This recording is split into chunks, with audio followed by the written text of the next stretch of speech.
Lino Lascideri foi um alpinista italiano, reconhecido por ter conquistado o cume do K2, juntamente com o alpinista Achille Compagnoni. Lino Lascideri foi selecionado para fazer parte da expedição italiana de conquista ao K2, liderada por Ardito Desio. Eles alcançaram o cume em 31 de julho de 1954. Mas, como tudo isso aconteceu? Olá, eu sou a Ana. E eu, Antônio. Bem-vindo ao Grandes Expedições. Em cada episódio mergulhamos na história em busca dos grandes nomes, por trás das grandes explorações. Se inscreva em nosso canal, curta este episódio, deixe seu comentário e siga o Grandes Expedições nas principais redes sociais. No primeiro episódio, acompanhamos a trajetória de Lino Lascideri, desde sua infância na Itália, até o porquê ele foi convocado pelo Comitê Alpino Italiano, para fazer parte da expedição de conquista do Monte K2. Neste segundo episódio, vamos junto com ele até o topo do K2. Então, vamos para a história. Na última parte, vimos que os alpinistas haviam descido até o acampamento base, em detrimento de uma forte tempestade, que estava dificultando a subida para partes mais altas. Também a primeira morte havia ocorrido com o alpinista Mário Puccios. Após o funeral, os alpinistas reiniciaram a escalada e se distribuíram pelos acampamentos. Achille Compagnoni e o Baldo Rei escalaram a Chaminé House. Mas outra tempestade os confinou em suas barracas. Em 5 de julho, Achille Compagnoni, Enrico Abram e Pino Galotti estabeleceram o acampamento 5, e 2 dias depois chegaram ao acampamento 6. Eles usaram as cordas da expedição de 1953 para chegar ao acampamento 7. Na descida, as cordas se soltaram dos pontos de ancoragem, fazendo Cirilo Florianini cair 200 metros, mas não sofrendo grandes ferimentos.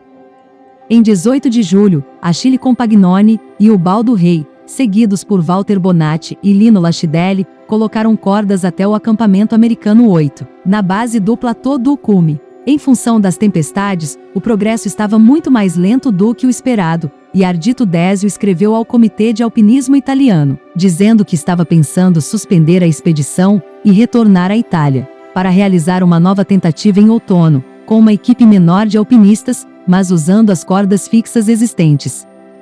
Mas o tempo melhorou, e em 28 de julho, o acampamento 8 foi estabelecido a 7.627 metros, para a tentativa de ataque ao cume, por Achille Compagnoni e Lino Lascideri. No dia seguinte, eles subiram mais alto, mas, incapazes de encontrar um bom local para o acampamento 9, deixaram suas mochilas e voltaram para o acampamento 8. O local onde eles estavam tentando montar o acampamento 9 estava ao lado de uma parede de gelo a 8.000 metros, que mais tarde ficou conhecido como Gargalo. Também em 29 de julho, 4 alpinistas que estavam no acampamento 7 subiram com 2 conjuntos de oxigênio, uma barraca e comida extra para o acampamento 8, mas Enrico Abram e o Baldo Rei tiveram que voltar, e apenas Walter Bonatti e Pino Galotti chegaram lá. Eles precisaram abandonar os conjuntos de oxigênio a cerca de 7.400 metros. À noite, Amir Mahdi e Ezzachan retornaram ao acampamento 7. Em 30 de julho, os 4 alpinistas que estavam no acampamento 8 concordaram que, enquanto Achille Compagnoni e Lino Lascideri subiriam para tentar estabelecer o acampamento 9, Walter Bonatti e Pino Galotti desceriam para buscar o oxigênio logo acima do acampamento 8, e depois carregariam os equipamentos até o acampamento 9.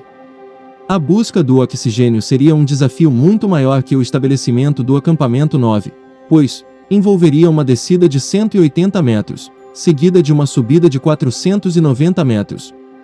Eles solicitaram para os alpinistas que estavam no acampamento 7, para levarem mais suprimentos para o acampamento 8.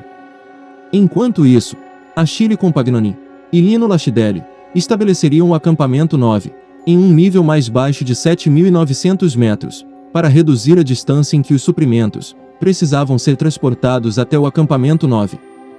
Por fim, eles estabeleceram o acampamento 9 em um ponto mais alto, a 8.150 metros, visto que a 7.900 metros não haviam encontrado um local apropriado. Essa travessia foi difícil, sobre rochas perigosas, levou quase 1 hora para ser alcançada. Eles tinham pouca comida, e embora tivessem máscaras de oxigênio com eles, não tinham mais cilindros com oxigênio. Walter Bonatti, Pino Galotti, Enrico Abram, Amir Mahdi e Isaac se encontraram e chegaram ao acampamento 8 ao meio-dia de 30 de julho. Às 15 horas e 30 minutos, Walter Bonatti, Enrico Abram e Amir Mahdi subiram com os cilindros de oxigênio em direção ao acampamento 9. Os Unzas não haviam recebido botas apropriadas para a alta montanha, e para induzir Amir Mahdi a subir mais alto, Walter Bonatti ofereceu-lhe um bônus em dinheiro, e também ficou subentendido que ele poderia subir até o cume junto com a equipe.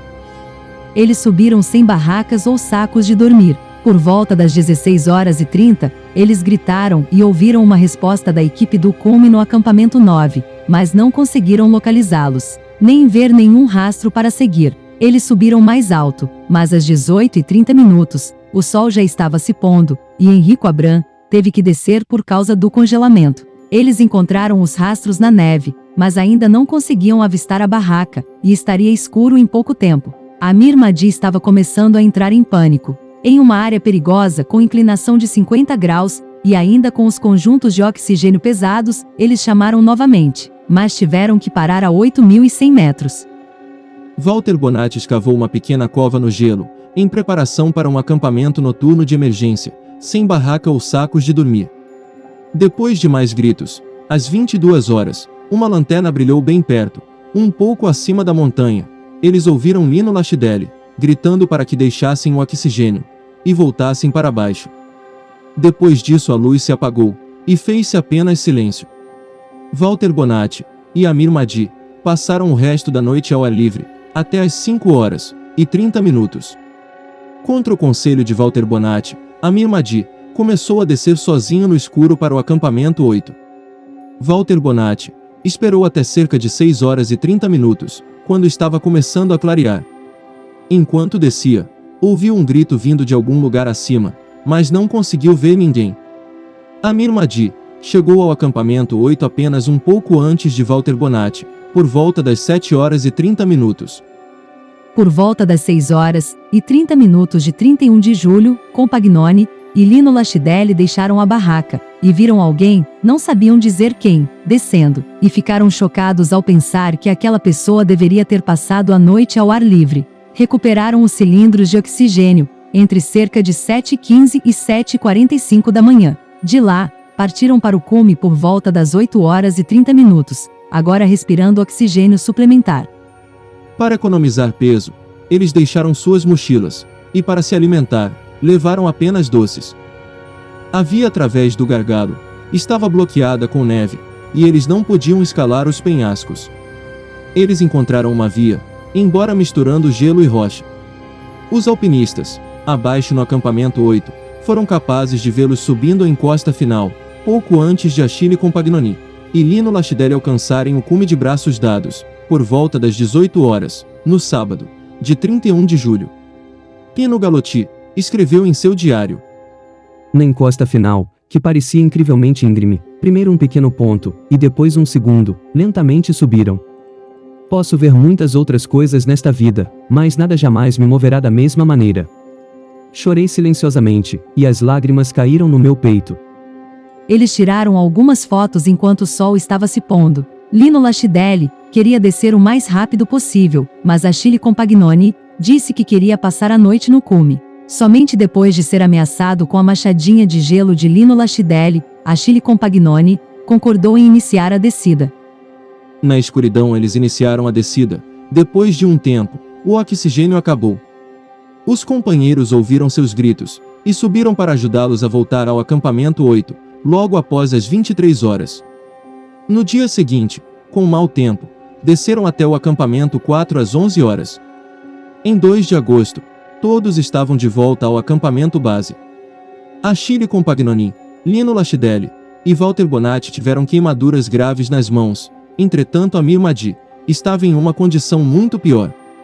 Em 3 de agosto, a notícia do sucesso da expedição chegou à Itália. Localmente teve uma boa repercussão, mas, internacionalmente teve menos importância que a conquista do Everest, no ano anterior. Depois de alguma recuperação, a equipe deixou o acampamento base em 11 de agosto. Achille Compagnoni foi o primeiro a ir para a Itália, com pressa para fazer o tratamento hospitalar. Lino Lascidelli, com o apoio médico de Guido Pagnini, preferiu ir mais devagar para tentar evitar amputações desnecessárias dos dedos. Amir Mahdi foi o mais afetado, foi para o hospital em Skardu, eventualmente tendo quase todos os dedos das mãos e pés amputados. Em função de um acordo, sugerido por Cirilo Florianini, os nomes dos alpinistas que chegaram no cume foram mantidos em segredo.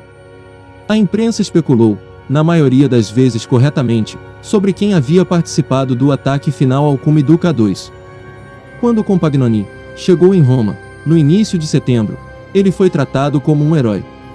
O grupo principal chegou em Gênova, por mar, no final de setembro. Ardito Désio voou para Roma em outubro. No auge das comemorações, em 12 de outubro, Ardito Désio anunciou os nomes dos alpinistas que chegaram ao cume do K2. Enquanto Lino Lascidelli e Achille Compagnoni eram celebrados como heróis nacionais, Walter Bonatti acusou Lino Lascidelli e Achille Compagnoni de terem abandonado ele e Amir Mahdi logo abaixo do acampamento 9. Lino Lascidelli ficou em silêncio sobre os eventos do K2 até 2004, quando ele publicou seu livro, nomeado O Preço da Conquista. Em sua versão, na noite anterior ao ataque do cume do K2, ele confirma que Walter Bonatti e Amir Mahdi passaram a noite em bivac, enquanto ele e Achille Compagnoni passaram a noite em uma barraca, próximos ao local. Ele menciona que, conforme eles haviam combinado, Walter Bonatti e Amir Mahdi levariam os cilindros de oxigênio para o acampamento 9, onde ele e Achille Compagnoni os esperavam. Mas o acampamento 9 foi montado em um local mais alto do que Walter Bonatti esperava, e quando não conseguiram encontrar a barraca, foram forçados a acampar a 8.100 metros, gerando assim essa controvérsia. Após seu período de fama, Lino Lascidelli dirigiu uma loja de artigos de aventura em Cortina. Ele retornou ao K2 em 2004. E em 2005 ele foi premiado com a maior honra da Itália, o Cavaleiro da Gran Cruz. Lino Lascidelli morreu aos 83 anos, em 20 de novembro de 2009, em Cortina d'Ampezzo, na casa em que viveu toda a sua vida. Assim, com seus feitos, Lino Lascidelli deixou seu nome gravado na história das grandes expedições. Obrigado por ouvir o Grandes Expedições. Se inscreva em nosso canal, curta este episódio, deixe seu comentário e siga o Grandes Expedições nas principais redes sociais. Até o próximo episódio, até mais!